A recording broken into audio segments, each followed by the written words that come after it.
Boa noite. Nesta quarta-feira, temos o prazer de receber aqui no Bom Dia Entrevistas o coordenador regional da Sutraf Alto Uruguai, o Alcimir Antônio Bagnara, que agora, no mês de março, a entidade completou 20 anos de trabalho.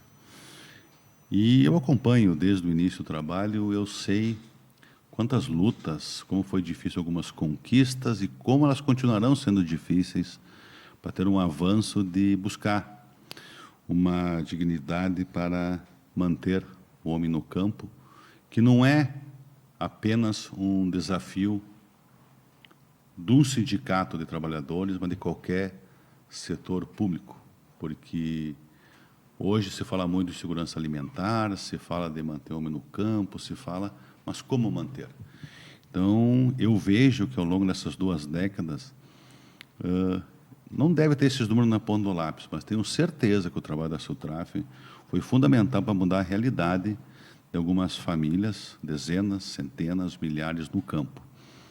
Que talvez tu podia ter menos pessoas hoje ainda no campo produzindo alimento para as pessoas que vivem na cidade. Bagnara, boa noite, seja bem-vindo aqui à TV Bom Dia. Boa noite, Rodrigo. Boa noite a todos os que nos assistem, os que nos ouvem. É uma satisfação a gente poder estar aqui, fazer uma saudação especial para os nossos agricultores, nossas agricultoras familiares, a nossa direção do sindicato, mas também aqui a direção do Grupo Bom Dia. De fato, aquilo que tu nos coloca aqui é a essência da nossa existência, de transformar a vida dos agricultores um pouco melhor, que no somar de todas as questões, elas acabam mudando a nossa vida. Então, com esse testemunho que você inicia colocando da importância do sindicalismo, é isso que, de fato, nós representamos aqui na região. Tu sabe que eu vejo que eu sempre gosto de ressaltar que viver em sociedade é tu ter equilíbrio nas ações, né? É importante ter patronal, que gera emprego, que acaba gerando renda, que é o melhor programa social realmente é o cara ter um salário digno e ter renda, mas tu tem que ter o trabalho do sindicato do trabalhador, ajudando, orientando, que às vezes a pessoa não tenha o conhecimento para poder buscar os seus direitos, né? Então, esse equilíbrio que move a sociedade. Então, acho que nessa questão que a gente tem que valorizar todo o trabalho desenvolvido, independente de qualquer linha, né? Eu acho que é aí que se insere a importância do sindicalismo do trabalhador, né? Exatamente, Rodrigo. E nós, especificamente, então estamos comemorando 20 anos desta unidade regional enquanto Sutraf. Nós, há 20 anos atrás, fruto de um conjunto de discussões, a gente acabou unificando isso para a gente ter mais força e avançar mais nos direitos dos trabalhadores. E, no caso, na época, éramos chamados de trabalhadores rurais. E essa história, então, ela já tem 60 anos, né? Então, se Erechim já tem mais de 100 anos, 60 anos de história, tem um sindicato presente, sindicato, na época, STL, depois, há 20 anos atrás, então, ele se transformou no Sutraf Alto Uruguai. Até tem um livro desenvolvido de conclusão de curso de doutorado do vereador Arquedo Zanella, que conta muito bem essa história, né, Bagnara? Exatamente. Tem um... E outros livros também, mas eu me lembro o mais recente que ele... ele já tem 2 trabalhos que ele publica. Esses são 2 livros do Anacleto, que tem sobre o histórico do sindicalismo, e eu falo isso porque eu também fiz o meu estudo, minha dissertação de mestrado, ela tratou sobre o sindicalismo no Rio Grande do Sul, e se baseia nesses 2 livros. Tem mais um livro do Jonas Seminotti também, que é um pesquisador, professor, ele é de Getúlio Vargas e hoje está na URGS do Litoral, que também retrata toda essa história aqui, mais especificamente do Sutraf Alto Uruguai. O Jonas acabou escrevendo um livro também. E que mostra, de fato, a importância que é e aquilo que significa nós termos ou não termos um sindicato forte na região. Vocês têm exemplos em locais onde o sindicato não é atuante e isso reflete nos números, nas ações de benefício para os trabalhadores? Nós temos várias experiências, Rodrigo, de locais que têm atuação do sindicato em cidades talvez um pouco maiores, que têm essa condição de ser um sindicato um pouco mais forte, mas também temos vários exemplos de sindicatos que não funcionam, por N motivos, e inclusive porque muitos deles, por aquilo que tu falava antes, teve um esvaziamento do meio rural. Muitos agricultoras saíram do meio rural por falta de uma condição um pouco melhor. E isso também impacta no trabalho do sindicato, porque tem menos associados, menos agricultores. Então, em alguns locais, os sindicatos deixaram de existir. E nós aqui na nossa região, a gente tem se mantido justamente por essa unificação. Então, nós lá em 2003, nós éramos uns 10 ou 12 sindicatos de trabalhadores rurais da região. Nós transformamos, fizemos o SUTRAF Alto Uruguai, e aí passamos a ter uma atuação nos 30 municípios. Hoje, nós, por uma força de legislação, de lei, nós atuamos em 26 municípios, temos 21 sedes municipais, e somos fruto de toda essa história aqui do sindicalismo, da luta aqui da região, um sindicalismo que lá no início ele foi criado logo antes do regime militar, teve a intervenção nos sindicatos. Os nossos sindicatos passaram a atuar como grandes ambulatórios médicos e dentários. No período mais da ditadura, a partir de 1978 em diante, com o novo sindicalismo, começam as oposições sindicais. Aqui na nossa região se traduz em 3 primeiros sindicatos que são conquistados por essas oposições, que é Erechim, Erval Grande e Aratiba. E a partir desses 3 se irradiam oposições sindicais para outros sindicatos, e assim vai crescendo esse movimento. E aí, no final da década de 90, são 10 ou 12 sindicatos à época que resolvem olhar para essa realidade regional, inclusive entendendo que o desenvolvimento ele acontece regionalmente, e nós pensamos também na criação de um ator regional que pudesse fazer frente a isso. E por isso essa é uma das justificativas que o SUTRAF acabou unificando as nossas sedes municipais, a nossa atuação. Então, hoje estava lá com 10, 12 com a mesma pauta, né? E isso acaba dificultando, né? Exatamente. Eram 10, 12 sindicatos que cada um tinha uma vida independente. Hoje nós somos daí um sindicato único, não deixamos de fazer o trabalho lá, essas 21 sedes lá têm trabalho em cada um dos municípios, algum município que não tem sede, mas também tem trabalho, mas que a gente continua fazendo essas lutas que a gente fez no passado. E aquilo que tu falaste antes, eu acho que ela é extremamente importante, porque a nossa vida aqui no Alto Uruguai, ela seria muito diferente se não tivesse a participação do sindicato. O que daria para elencar nessas 2 décadas de avanços? Até semana passada nós conversávamos, retrasada, Magnar, tu me trouxe alguns números, daí virou uma matéria de coluna de jornal, onde o aumento das aposentadorias rurais, principalmente nesse período. Poderia elencar um pouco qual é as conquistas dessas 2 décadas? Rodrigo, talvez eu retroceda um pouquinho, porque nós somos fruto dessa briga que a gente fez, principalmente na Constituição Federal. E logo depois da Constituição, também pelo crédito rural. Então, assim, nós tivemos parte determinante na criação do SUS. O SUS é uma conquista da Constituição. Até lá, o agricultor que precisasse fazer cirurgia, ele tinha que vender a sua vaca de leite, a sua junta de boi, às vezes era a sua máquina ou até a sua própria terra.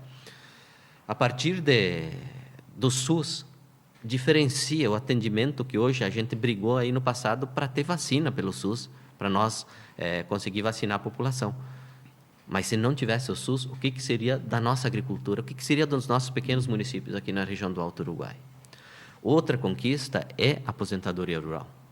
E essa aposentadoria rural, ela é fruto de toda uma batalha aqui de enormes mobilizações. Aqui na região, eu lembro que na década de 80, era 10 mil pessoas que faziam mobilização, era por causa de estiagem, era por causa dos direitos previdenciários. E aquela luta que os nossos sindicatos fizeram abaixo-assinado, levaram para Brasília, para os deputados constituintes, hoje resulta num resultado, que é isso que tu falaste, a semana passada a gente trouxe um material aqui, que é de 465 milhões de reais no ano de 2022. E, gente, lá para o agricultor, muitas vezes isso significa insuficiente aquele salário. Quantas pessoas que dá? São 36, 30.868 benefícios que teve o ano passado. Então, 30 mil pessoas no Alto Uruguai, digamos assim, estariam sendo empregados com um salário mínimo e colocando esse recurso no mercado, na economia local, porque sem isso, eu acredito que os pequenos municípios não teriam as suas farmácias, não teria supermercado, não teria as lojas de roupa e etc. Porque eu fiz um levantamento, isso eu não publiquei, o recurso que é colocado em cada município, porque esse estudo ele é separado em aposentadorias urbanas, rurais e pelos municípios da MAL. Todos os valores arrecadados nos municípios, eu acho que quase 100% ela é maior que o que arrecada o município para todas as ações que o município tem que fazer, com saúde, com segurança, com educação, com tudo. Isso, de repente, para quem recebe lá seu salário, parece pouco, e realmente é pouco, mas no montante, no total, isso acaba sendo fundamental para manter os municípios, né? Exatamente. Eu fiz um cálculo, não fiz de todos os municípios, mas eu fiz um cálculo de Erval Grande, que fui numa assembleia apresentar os dados. A participação do INSS, das aposentadorias rurais, só rurais, não estou nem contando os urbanos, ela é maior do que o fundo de participação dos municípios e o ICMS que é arrecadado no município. Então, significa que é o dobro da receita. Tira de tudo aquilo que tem lá, metade daquilo que circula no município, tira de circulação para você. Vai diminuir tudo pela metade. Porque o FPM, Fundo Nacional do Município, que é uma transferência federal, e o ICMS, que é o imposto estadual, os dois dos principais fontes de receita dos municípios. Exatamente. Aí o IPTU ajuda, que é o imposto municipal, mas esses dois, estadual e federal, é o que mais injeta recurso dentro dos municípios. E aí eu vejo, e isso é bom também, que muitas vezes nos pequenos municípios se comemora quando um deputado, um senador, manda uma emenda de 100, 150 mil reais por ano. Erguem até estátua para eles. Exatamente. E aqui o sindicato deveria todo ano passar nas prefeituras e deixar lá o cheque para o prefeito municipal dizendo, está aqui a nossa contribuição lá. Aratiba, por exemplo, é 30 milhões. Mas tu tem que ter uma outra conta, às vezes, pelo lado oposto, para mostrar a importância desses recursos, Bagnaria, que é o seguinte: se não tivesse esses recursos para a aposentadoria rural, o município ia arrecadar menos, porque ia ter menos consumo. Então, iria o quê? Baixar o ICMS e automaticamente, quando é feito o cálculo, para o retorno do FPM. Daí tem aquele efeito cascata da coisa, né? Que seria muito pior a situação ainda. Exatamente. Se tu tirar 50% do que é injetado, né, na economia do nível do município, além da arrecadação, né, baixar extremamente... Os retornos dos impostos. Com certeza, a vida estaria muito mais difícil. Isso que é uma política, então, que o sindicato conquistou. Agora, se nós olhar mais para adiante, em 95, nós conquistamos o PRONAF. Aí não tinha crédito para a agricultura familiar. Tinha crédito para alguns que fossem um pouco mais bem de vida. Tipo seguranças, né? Exatamente. Seguranças para poder pegar... Aí que entra de novo o crédito público na vida dos agricultores, que já teve também lá no passado, tinha, mas teve um período que não teve. Então, não tinha nenhuma segurança. Em 2002, nós conquistamos o seguro agrícola. Então, imagina, nesses últimos 2, 3 anos que a gente fala da estiagem, sem o PRONAF e sem o seguro agrícola. O que seria? Mais uma questão que iria impactar na economia a nível local. Uma questão social direta a estourar nos municípios. Exatamente. Então, tu me perguntar mais recente. Bom, mais recente, nesses 20 anos, que essas são conquistas ali juntos, nós tivemos o PA, que é o Programa de Aquisição de Alimentos, onde que o agricultor podia vender produto para ser entregue no meio urbano para famílias mais desassistidas. Nós tivemos a incorporação da agricultura familiar no PNAE, que é o Programa Nacional de Alimentação Escolar. Na merenda escolar. Aí até hoje é comercializado, 30% é obrigatório da compra da agricultura familiar, mas tem municípios que compram muito mais. Então, é outra conquista que nós tivemos. Neste período, Rodrigo, nós conquistamos a habitação rural, que também nós fizemos mais de 3 mil casas, só a FETRAF, só o SUTRAF aqui do Alto Uruguai, 3 mil casas na região do Alto Uruguai, casas novas ou reformas. Então, significa muita diferença na vida lá de um cidadão que tem a condição de fazer uma casa nova. Nós conquistamos o crédito fundiário, mas nós também fizemos parte nesse período aí, que eu gosto de ressaltar, do diferencial do ensino público superior aqui na região, que é justamente isso. Nós contribuímos para a vinda da UERGS, lá em 2003. Nós contribuímos para a vinda do Instituto Federal. E, mais do que isso, fizemos toda a briga, junto com um monte de outras entidades aqui do Alto Uruguai, mesmo do Poder Público, para a vinda da Universidade Federal da Fronteira Sul.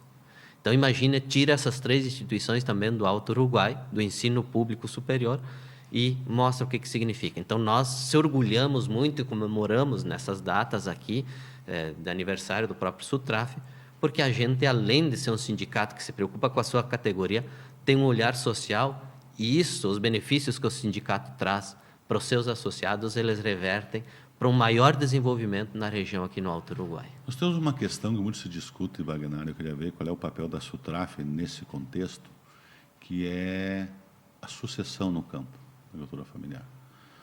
Muitas pessoas, por falta de oportunidade, acabam vindo para a cidade e não retornam, e as pessoas vão envelhecendo, né? Existe algum trabalho nesse sentido de algum incentivo para o jovem permanecer no campo? Olha, tem várias políticas públicas que nós já brigamos pelos jovens, e temos várias delas, inclusive o crédito fundiário que eu falava antes, é uma das que contribuíram, né? Porque o agricultor, normalmente, eu não tenho terra suficiente para passar para 1, 2 filhos, como eu tenho, e o jovem também ele precisa de autonomia. Então, muitas vezes, morando com o seu pai, ele tem dificuldade porque todo final de semana ele vai ter que pedir dinheiro para o pai, etc. E tal. Então, o crédito fundiário foi um dos que, na região, inclusive agora, no dia de ontem, teve um dirigente do nosso município que disse, no meu município tem 10 jovens que querem comprar terra. Então, ainda existe essa demanda, está na pauta, a gente precisa forçar para que tenha programas como esse que viabilizem, para além de ter a terra, também ter a estrutura para os jovens começarem a trabalhar. Então, isto é fundamental. Nós sabemos do envelhecimento da nossa população, nós sabemos do esvaziamento, mas também a gente tem percebido que, nesse último período, muita gente que foi para a cidade está voltando. Porque o envelhecimento e a masculinização, nós estávamos falando nesse tempo que o pessoal, às vezes, mais as mulheres saíam e não retornavam, daí o cara acaba saindo para construir família, tudo. Então, tem outra questão também, né? De construção de família, de dar seguimento da vida, né? Exatamente. E esse é um dos desafios que se apresentam para adiante, né, Rodrigo? De como que a gente fortalece o nosso sindicato. O sindicato não pode também ser um espaço de pessoas só mais de idade. Tem que ter rejuvenescimento, tem que ter as mulheres participando. Então, este é um dos desafios. Como que a gente fortalece a agricultura familiar nesse cenário? Como é que a gente batalha por condições diferenciadas para o meio rural, que nem essas que nós conquistamos lá no passado, que hoje estão dando fruto, nós precisamos fazer as nossas lutas de hoje. Então, olhamos para adiante com essa visão. A agricultura familiar tem um importante papel, que é a produção de alimentos que vai para a mesa da população brasileira. Com isso, nós temos que olhar condições para isso. Nós precisamos de condições. E o que são essas condições? Assistência técnica. Isso é fundamental para a gente. A outra questão é tecnologias. Hoje, a tecnologia está muito voltada no meio rural para a produção da soja e do milho. Ainda mais em grande escala. Né? Exatamente, a grande escala. Tu quiser comprar uma máquina para atuar nessas duas áreas aí, você consegue, do tamanho do teu dinheiro, é que nem comprar um celular. Agora, para a produção de alimentos, nós não temos. Então, nós precisamos de equipamentos diferenciados e nós precisamos de tecnologia diferenciada. E temos, então, esse desafio também de reconquistar um conjunto de políticas públicas que nós, nesse último período, perdemos. Essa é uma questão, né? A alimentação, a gente sabe que a questão da segurança alimentar é um tema que nós vamos debater muito, a questão do meio ambiente, tudo que acaba envolvendo todo mundo, né? E porque o alimento ele não vem na caixinha no mercado, alguém está produzindo, acordando cedo, levantando na ordenha, aí podemos ficar aqui 10 horas falando sobre esse assunto, que ele é inesgotável, né? A importância que tem para a cidade funcionar, os grandes produtores, a agricultura familiar é todo mundo, precisamos de todos, né? Mas qual é a perspectiva do sindicato para as políticas públicas com o governo que assumiu agora em janeiro? Primeiro, nós temos uma grande expectativa. Nós entendemos que esse governo se elegeu prometendo a retomada dessas políticas públicas, e nós tivemos a perda de diversas delas. O PA, por exemplo, que eu falei, é um que teve que ser relançado na semana passada, porque ele acabou por falta de recursos. O tema da assistência técnica também. basicamente, a gente não consegue buscar um espaço diferenciado de assistência técnica porque não tem recurso. O nosso Pronaf, ele é lançado o Plano Safra numa semana, na semana seguinte está faltando recurso. Então, isso tudo para nós é fundamental, a briga por essa retomada dessas políticas públicas. Já apresentamos uma pauta este ano, apresentamos 2 pautas, uma para estiagem na questão mais pontual e uma nessa questão mais geral. Então, nós precisamos olhar para essa questão de retomar esse conjunto de políticas públicas que nós tínhamos, habitação rural, nós precisamos retomar o PAA, nós precisamos incluir mais recurso no PENAI para a venda de produtos da agricultura familiar, nós precisamos habitação, nós precisamos desse crédito fundiário. Nós é um conjunto de políticas que já está na nossa pauta, já foi entregue, e a gente espera que, de fato, esse governo cumpra as promessas que prometeu.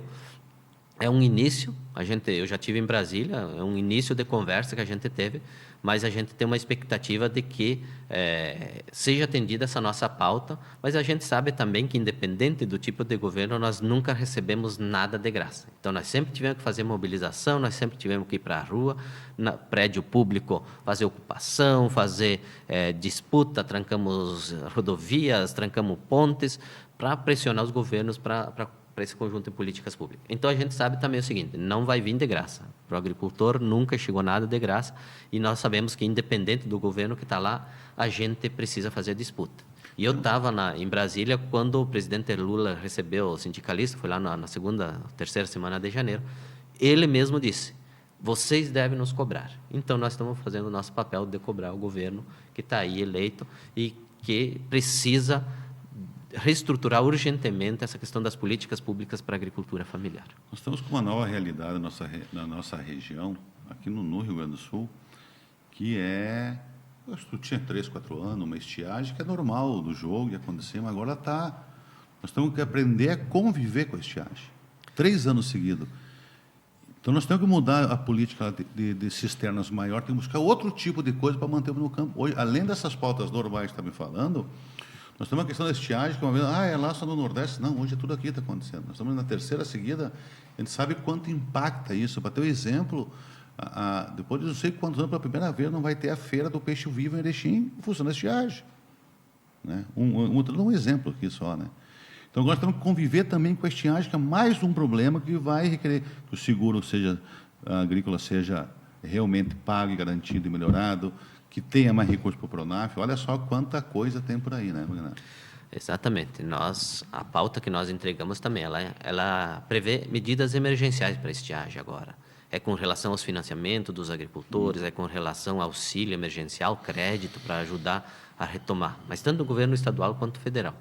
Mas está na pauta também a entrega de medidas estruturantes, assim que a gente chama. Porque nós vamos ter que conviver. E neste dia 5 de abril, se tu olhar para o Brasil, se inverteu. Aqui no Sul está fazendo seca e lá no Nordeste está chovendo muito. Né? Então, a gente sabe que isso vai ser constante. E nós precisamos armazenar água quando chove para usar quando falta. Então, essa é a grande questão que eu acho que nós... Tu tem que ter uma cisterna pelo menos para 4 meses, que é o período que normalmente é o que precisa hoje. Exatamente. E 1 milhão e 200 mil litros, não sei as contas diretas, eu vi umas palestras aí, o pessoal está discutindo muito isso, foi falando muito isso na marcha dos prefeitos em Brasília, na semana passada, que teve vários painéis em cima disso, de tu saber lidar e trabalhar com a estiagem. Não adianta tu ter uma medida para agora, depois que ela estoura. Aí começou a chover, esquece, só quando dá de novo ano que vem, não dá para parar em cima dessas demandas, né, Bagnar? Exatamente. Nós temos que saber que esse é um problema estruturante e nós temos que conviver com a estiagem. E o conviver significa a gente tomar medidas preventivas para... E essas coisas que são estruturantes que tu falaste. Exatamente, políticas estruturantes. Bagnar, obrigado. Hoje já estamos aqui 25 minutos, passou bastante tempo, né? Conversamos aqui sobre vários temas, é um assunto extremamente importante para a economia. Eu sempre gosto de dizer, nós precisamos sempre ter muito claro que todo mundo tem que lutar, brigar e buscar seus direitos, mas tudo tem que ter equilíbrio, nem tanto ao céu e nem tanto ao inferno. Muito obrigado, Bagnara, muito pela tua participação aqui, que venha mais 20 anos, 40 aí de muitas conquistas e que o meio rural seja contemplado com ações públicas. Rodrigo, eu te agradeço a ti, a direção do grupo Bom Dia e de Comunicação, por esses espaços que tem nos cedido permanentemente, ou através de entrevista, ou nas matérias, das ações que a gente faz, tem contribuído também. E acho que temos essa função. Tanto o jornal na sua comunicação para a região do Alto Uruguai, e nós, como atuação do Alto Uruguai, nós temos essa função de trabalhar para que cada vez a gente tenha uma condição de vida melhorada. E esse é um dos objetivos nossos. Obrigado, Bagnara. Então, assim, iniciamos a entrevista de hoje, desta quarta-feira, com o coordenador do Sultraf Alto Uruguai, Alcimir Antônio Bagnara. Uma boa noite a todos e até a próxima.